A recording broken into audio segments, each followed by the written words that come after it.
రాజన్న సిరిసిల్ల జిల్లాలోని వేములవాడ శ్రీ రాజరాజేశ్వర స్వామి ఆలయ గోశాలలో కోడెల మృతిపై ప్రభుత్వం సీరియస్ అయింది. 2 రోజుల వ్యవధిలోనే 14 కోడెలు చనిపోవడంతో దేవాదాయ శాఖ డిప్యూటీ కమిషనర్ శ్రీనివాస్ రంగంలోకి దిగారు. వేములవాడ ఆలయానికి చెందిన గోశాలను పరిశీలించిన ఆయన ఆలయ ఏఈఓ శ్రీనివాస్ పై తీవ్ర ఆగ్రహం వ్యక్తం చేశారు. కోడెలను వెంటనే వయస్సు ఆధారంగా వేరు చేసి వాటికి నాణ్యమైన దాణాను అందించాలని ఆదేశించారు. గోశాలను ఎప్పటికప్పుడు శుభ్రం చేసి కోడెలు ఆరోగ్యంగా ఉండేలా చూడాలన్నారు. గోశాలకు అవసరమైన సిబ్బందిని వెంటనే రిక్రూట్ చేసుకుని కోడెలను సంరక్షించాలని ఆలయ ఏఈఓ శ్రీనివాస్ను ఆదేశించారు. అలాగే వెటర్నరీ డాక్టర్ను నియమించి కోడెలకు వైద్య పరీక్షలు చేయాలని దేవాదాయ శాఖ డిప్యూటీ కమిషనర్ శ్రీనివాస్ ఆదేశించారు.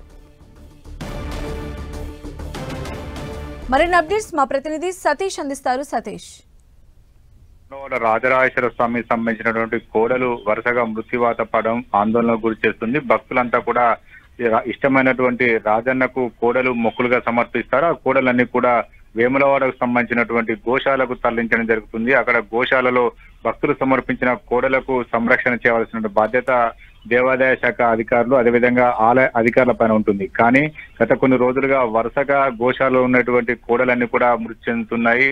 మొన్నటి రోజున 2 కోడలు, నిన్న 8 కోడలు, ఇవాళ 4 కోడలు, ఈ రకంగా కోడలు మృతి చెందడంతో వాటిని అన్నిటిని కూడా గుట్టు చప్పుడు కాకుండా మూలవాగులో ఖననం చేస్తున్నారు. ఇదంతా కూడా భక్తులు ఆగ్రహం వ్యక్తం చేస్తున్నారు. సరైన పోషణ లేకపోవడం, సంరక్షణ పైన అధికారులు శ్రద్ధ చూపి వహించకపోవడం కారణంగానే ఈ గోవులు మృతి చెందుతుందని చెప్పి భక్తులంతా కూడా ఆగ్రహం వ్యక్తం చేస్తున్నారు. గో సంరక్షణ నాయకులు కూడా ఆలయ అధికారుల తీరుపైన కూడా ఆగ్రహం వ్యక్తం చేయడం జరుగుతుంది. ఈ నేపథ్యంలో వరుసగా కోడలు మృతి చెందుతున్న నేపథ్యంలో జిల్లా కలెక్టర్తో పాటు దేవాదాయ శాఖ డిప్యూటీ కమిషనర్ శ్రీనివాసరావు గోశాలను పరిశీలించడం జరిగింది. గోశాలలో దాదాపు 600 కెపాసిటీతో ఉన్నటువంటి గోశాలలో ప్రస్తుతం 1200 కోడల వరకు ఉన్నాయి. ఇదంతా కూడా ఓవర్లోడ్ తో ఉండడం కారణంగా వీటన్నిటి కూడా మరొక ప్రత్యామ్నాయ మార్గం చూడాలని చెప్పి అధికారులకు సూచించారు. ఎందుకంటే ఎక్కువ మొత్తంలో భక్తులు సమర్పించిన కోడల పోషణ కొంత ఇబ్బంది నేపథ్యం, అదేవిధంగా వాటికి సరైన పోషణ ఆహారం అందించకపోవడం కారణంగా చనిపోతున్నట్లుగా అధికారులు గుర్తించడం జరిగింది. ఇవన్నీ కూడా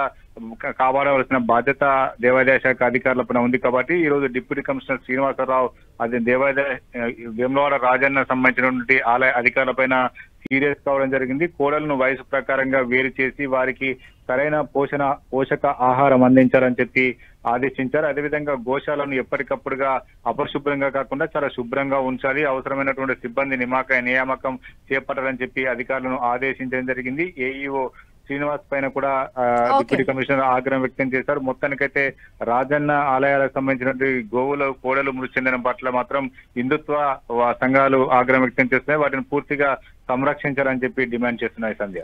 రైట్ సతీష్.